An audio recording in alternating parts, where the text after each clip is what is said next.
want to talk about energy and how clutter stops your money flow.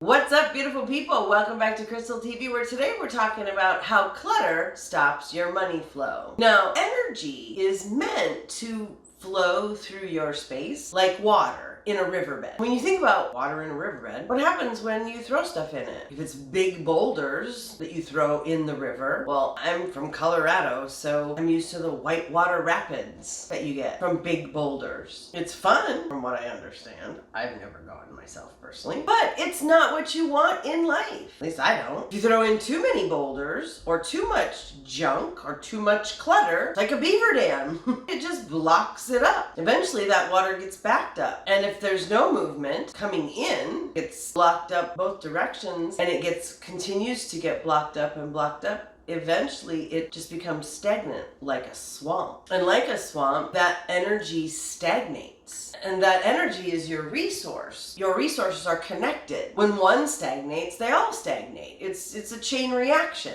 If you're struggling with your money flow, let's talk about the energy in your space. Schedule a complimentary design consultation at peaceandprosperityalignment.com. Before you go, hit the subscribe button so you don't miss a single video, and I'll see you in the next one. Bye for now.